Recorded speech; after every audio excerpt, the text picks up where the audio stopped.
you get what you think about. And most humans, we love you so much, you know what's coming next, aren't very precise at thinking. You don't think deliberately. You think reactively, usually. You think in reaction to something that you are seeing. But often what you are seeing is something that you don't want. And so as you're reacting to that, then you're practicing a vibration of what you don't want, and then sometimes wondering why what you do want can't come. And we say, you can't set your radio dial on 101 FM and hear what's being broadcast on 98.7. You can't do it. You have to set your tuner, your receiver, to the frequency of what's being broadcast. And we want you to understand that you broadcast your desire over and over and over again, even before you came into this body, and you've continued to do it ever since you got here by sifting through the contrast of life and creating this broadcast vibrational version of who you really are and what you really want. And your inner being, the source within you, stands in complete resonance with all that you've been broadcasting and what you have become, and holds steady that vibration and sends the signal of that. Talk about a broadcast. Talk about a broadcast that law of attraction is responding to. There is such a powerful frequency of who you are and all that you have become that is emanating to the boundaries of this boundaryless universe, and law of attraction is responding to it and lining up all of the cooperative components in order to give you what you want, but even better, give you all of the wonderful experiences that you will have along the way to what you want, to what you want, to what you want, to what you want. Because a lot of what you want is the journey on your way to what you want. And a lot of what you want is the never-ending journey. So you get what you want, but that's not the end ever, is it? Ask your kids. Are you never satisfied, you say to them? And they don't usually say it. They want to say it, but they know that you're not ready to hear it from them. I will never be satisfied, parents of mine. I was born to create my own reality. I'm an endless, boundaryless being. I've come with the energy that creates worlds flowing through me. This time-space reality has inspired me to all of this stuff that's in my vortex, but every bit of it's come. You just want them to understand that you're not the vortex through which it all comes. Root for them, encourage them to expect good things to come to them. Help them know that they create their own reality. And let them help you know that you create your own reality. And let the children teach you, because they haven't forgotten as much as you have forgotten about how life is supposed to feel good to you, and it's supposed to be fun. And you're supposed to be having a really good time, and it's supposed to be interesting and fun and loving every step along the way. And in those moments of contrast, those are good too, because you do not know clearly what you do want until you have a moment of knowing what you don't want. So step one is life causes you to ask. That's easy. You don't even have to know what you're doing in order for that to happen. It happens all day, every day. Ask, ask, ask, ask, ask. And Source is answering, because what you are asking for is in this vibrational reality that we are calling your vortex of creation, this vibrational version. It's there. And law of attraction is responding to this powerful catalog of requests that you have been putting there. And this vibrational reality is maturing. It is gathering momentum and breadth and depth. And you have a vibrational relationship with it. And every now and again, when you're not complaining about something that isn't happening, you may accidentally find yourself in the receiving mode of what has been gestating in this vortex, and you then get an idea. Oh, an idea, a feeling of desire. You know how that feels, don't you? Before you kill it with your doubt, or before you remember that you've wanted it before. In other words, whoosh, there it is. Receiving mode. So the key to deliberate creation is to get into the receiving mode, accidentally or on purpose, but to know when you're there, to recognize what it feels like to be in pure vibrational concert with that source energy, with your own creation. That's what step 4 is. The mastery of acknowledging what the receiving mode is and being able to get there when you want to and stay there because you like it. And then there's step 5. Step 5 is our favorite step.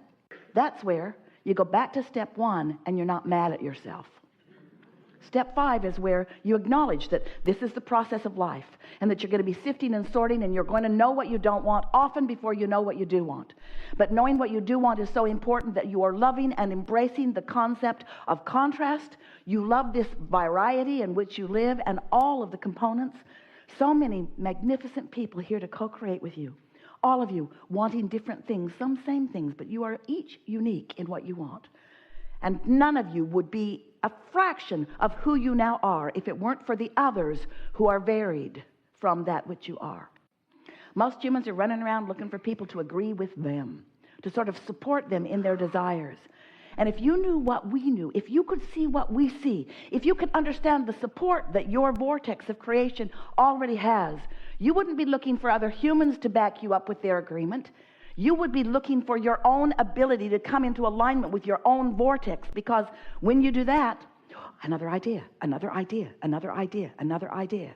And that is how you live happily ever after. So often you say, well, once I get that money, or once I find that relationship, or once I move into my new house, or. And we want to say to you, those are things along the way. Certainly they are. But none of the things that you now want are the end of your journey. They're just evidence of your successful alignment along the way. Oh, and what's coming next, and what's coming next, and what's coming next. Difficult to describe in a short period of time, because the components of your vortex are so magnificently calculated and gathered and added to and sourced by source, that it will take you lifetime after lifetime after lifetime after lifetime to actually live all of them. You have the ability here and now to tap into the frequency of your vortex. It really is time for you to begin to be the deliberate creator of your own experience, to be the translator of those vibrations into the manifested things that you want. You live here on the leading edge. You did not come to go into a dark space and meditate your life away. You came to be the manifester of these things. And we are all here with you, because this is where the leading edge is.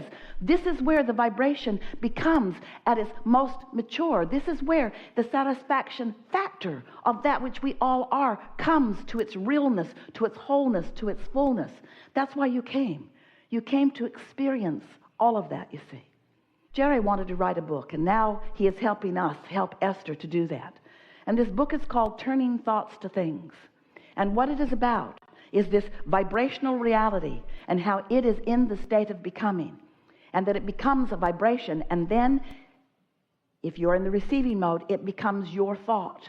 And if you are a master of holding your vibration where you mean to do it, if you care about how you feel and you are using your guidance system successfully, so that you are mastering the holding of that vibrational frequency, then you get to witness the next thought and the next thought and the next rendezvous and the next coupling and the next and the next and the next, until in time, part of what you've been asking for will come to fruition. Someone said to us the other day, Abraham, I really want $100,000. I want to travel. I want to take a journey.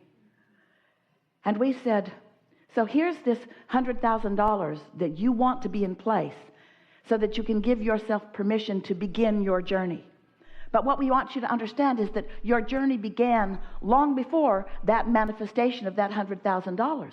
Your journey began with the pieces that you put into the vortex, and it continued as your vortex gestated, and law of attraction and the inner being within you added to it. And law of attraction brought cooperative components. It was already underway. And when you received that idea that you said, oh, I desire this, that was the journey too, and the next and the next and the next and the next. But when you say, my journey doesn't begin until I get over here, till I meet my mate, or until I get my house, or until I get that job, or until, then you are negating, you are slowing it down. If you can allow yourself to feel the momentum of the journey before it is something that is tangible, then you will stop slowing your manifestations down. Now that was the most leading edge conversation that we've ever had with any group. We want you to understand that this manifestation that you think you need, if you're waiting for the manifestation before you're excited about what comes before it, that manifestation won't show up. You've got to be excited about being happy about the idea of prosperity. You've got to be happy about the idea of prosperity, or you can't be prosperous. You cannot be angry that you are not prosperous. and ever be. You cannot be discouraged on a consistent basis. You can't be more about the bills and the debt. You can't be jealous of those who are prosperous, or angry at those, or mad at yourself for not being. You can't be mad at your parents that they didn't leave you an inheritance. Because they left you an inheritance beyond anything that we can even find physical words to describe. It's time for you to cash in your vibrational currency. It's time for you to accept that your vortex is ripe and rich. It's time for you to become the vibrational being that you are. It's time for you to care about how you feel. It's time for you to understand that how you feel matters a lot. It's time for you to foster those good feelings. It's time for you to lean toward positive rather than negative. It's time for you to let the momentum of your experience be about praise, not criticism. Is it? Is the momentum of your experience about praise? Is it about positive expectation? Well, we want you to know something that you may not know, because you might not be feeling very good about yourself for whatever reason. But we want you to know something that we know about you. We know about your true momentum. We know the momentum of who you really are. We know the momentum of blessedness and worthiness that you came into this experience with, and still that is the dominant momentum that is you. We want you to try just a little bit to become a vibrational match to that momentum that is really who you are, and then watch what happens with just the slightest adjustment of your mental attitude. Your mood matters so much, because your mood is your indicator of what you are doing in relationship with this vibration of your vortex. Your mood is everything, and don't you know it? So let's talk about receptive mode for just a moment, because when we talk about receptive mode, what we mean is you being the vibrational frequency that your inner being, that your vortex, that all that you are is, being in the receptive mode of that pure positive energy. But you are all, let's just say it, you're all in the receptive mode of something, aren't you? If you're having a very bad day, you're in a receptive mode. And the ideas that come to you are going to suck. If you're in a bad mood, you're in the receptive mode. But people and ideas and things that you rendezvous with, in other words, when those thoughts that produce that negative feeling emotion turn to things, you don't like them when they get here. But when these receptive mode, tuned in, tapped in, turned on, high-flying, good-feeling vibrations turn to things. Whew, it's so sweet along the way. Each rendezvous is fun. You find yourself more clever, more willing, more ready, more able, as are those who come into vibrational alignment with you. And as those thoughts are turning to things, oh, what a wonderful experience it is. And as the manifestations unravel, unfold, reveal themselves to you, and others take a look at them, they want to say, who are you? How is it that your life is like that? Esther's been noticing, because much of her life turns to those kinds of things, and some of her life turns to these kinds of things. And the most wonderful thing is happening. She is making the association between the mood that produced these things and the mood that produced these things. And finally, after all of these years, she is caring more than ever about her mood, because law of attraction is a very steady friend. Law of attraction will not help Esther, nice as she is, to be the one exception in all of the universe that she can be in a bad mood and take action from that bad mood and not then experience the further action of all of that. Because if you feel negative emotion and you don't do something about distracting yourself from it, changing the subject, taking a nap, meditating, going to bed and waking up on a different vibrational foot, if you don't tend to the vibrational emotion that is negative, don't worry, it will get bigger. It will get bigger, it will get bigger, it will get bigger, and you will get ornerier, and you will get ornerier, and you will get ornerier, until there is a manifestation that you just have to say, oh, I get how that has become. I remember all the fertilizer I put on that. I remember all the attention I gave to that. In fact, I wrote a lot of it down. Look here. Called a lot of people, talked to a lot of people about it. I got history with that. Verbal, mental, contemplative history. I put so much into this disaster I've created. We're exaggerating. No, we're not. We're not exaggerating. That's how it is.